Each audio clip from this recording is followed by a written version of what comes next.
د آسیایي هېوادونو د اتو لوبډلو په ګډون د ښځو آسیا جام 9 پړاو نن پیلېږي. نن د جولای 19مه د اتو آسیایي هېوادونو د ښځینه لوبډلو ترمنځ د آسیا جام 9 پړاو سیالۍ د سريلانکا په رنګیري ډیمبولا لوبغالي کې ترسره کیږي. د لومړۍ لوبې لپاره د نیپال او متحده عربي اماراتو د ښځو لوبډلې سره مخامخ کیږي. د نیپال د ښځو لوبډله د لومړي ځل لپاره آسیا جام لوبوي. د ښځو آسیا جام په وروستي پړاو کې یوازې 7 لوبډلې لوبېدلې وې. دا سیالۍ به د روانې جولای میاشتې تر 28 نیټې دوام وکړي.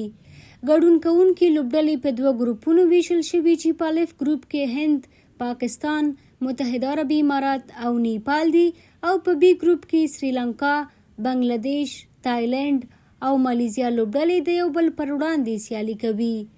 له دواړو ګروپونو به 2 لوبډلې نیمه پایلو بېتلار پیدا کوي او ګټونکې لوبډلې به د جولای په 28مه پایلو به ترسره کوي.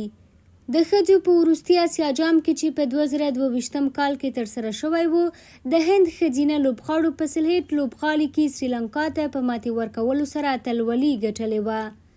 د ښځو آسیا جام هم له 2004 کال را په دې خوا ترسره کیږي چې لومړني 5 پړاوونه په 500 ورځ یا یو ورځني فارمټ کې ترسره شوي او له 2012 کال راهیسې په 100 ورځ فارمټ کې ترسره کیږي.